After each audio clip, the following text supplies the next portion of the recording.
Now at 10, a car crashes into an Ogden mortuary, leaving 2 people dead and another injured. What police are saying led up to this fatal collision. Plus, more cold temperatures and rain on the way means the perfect conditions for black ice. What you need to know before heading out on the roads. And we go back 67 years to the time when ABC4 showcased Utah to the nation in a live New Year's Day broadcast. Craig Worth has the historic footage in tonight's Worth Watching.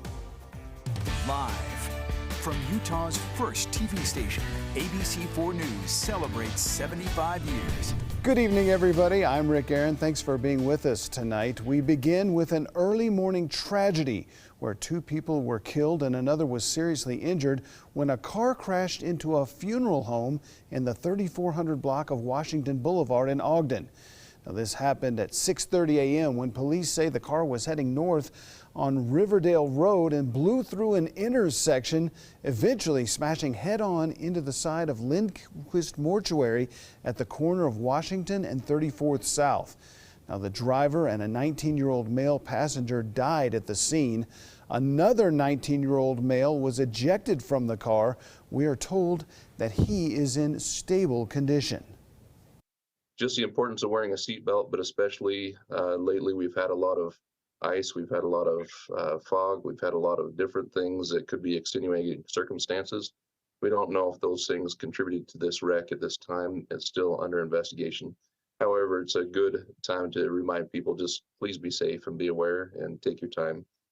Ogden police also say they are investigating why the driver failed to stop at the intersection in the first place. They have not yet released the names of the victims. Lindquist Mortuaries posted a brief statement on their Facebook page reading, quote, "We are sorry for the families that lost loved ones in this accident." Also in Ogden today, a 24-year-old woman was found dead with a gunshot wound. According to the Ogden Police Department, residents in the area of the 2200 block of Jefferson Avenue reported hearing shots around 6 a.m. Now, police haven't released the woman's identity, and they say that their detectives are busy investigating the circumstances that led to her death. Now to an update on a story we brought you last night at 10. A TRAX passenger was killed Saturday night in an apparent accident in downtown Salt Lake City. According to police, the 61-year-old man was traveling northbound on a TRAX Blue Line train. They tell us when he attempted to get off near City Creek Center, he lost his balance and fell backward, getting caught between 2 cars of the train and then dragged for a short distance. First responders declared him dead at the scene. The road between South Temple and 100 South was closed for several hours, creating significant delays for all TRAX lines while police investigated that incident. Well, search and rescue crews were called out to Yankee Meadow Reservoir in Iron County early this morning when a group of off-roaders became stuck. Now, according to authorities, one of the side-by-side utility vehicles broke down, leaving 4 individuals stranded around 1 o'clock this morning. Search and rescue crews had to use 3 snowmobiles and a side-by-side with TRAX to go in and get them out of there. The group eventually made it out around 4 a.m. Well, as we brace for another winter storm this week, black ice on the roadways is a major concern. ABC4's Jared Jatanini is live in Salt Lake City with a warning tonight for drivers. Jared? Rick, the Utah Department of Public Safety says melting snow could cause black ice tonight and early tomorrow morning, and say that paired with a fresh layer of snow could make for a dangerous condition. It's really hard to know where black ice will be. Don't let black ice sneak up on you, is the warning from Utah Public Safety. And the Utah National Weather Service backs that up. The most common here in Utah is from snow that melts. Oftentimes you'll get snow, some of that will melt during the day, then it'll refreeze again at night. The Utah Highway Patrol cited weather and speed as the leading causes of 47 crashes reported on Saturday. There are some reminders to keep you safe. Obviously slow down, the number one thing, but you also want to increase that following distance. And one that I think a lot of people don't really realize is cruise control is really not a good idea when there's any kind of black ice situation, just because when you're on the cruise, the car doesn't know to let off the gas when you get on ice. And our Pinpoint Weather team says that there are common trouble spots people should look out for. They're more exposed to the outside environment.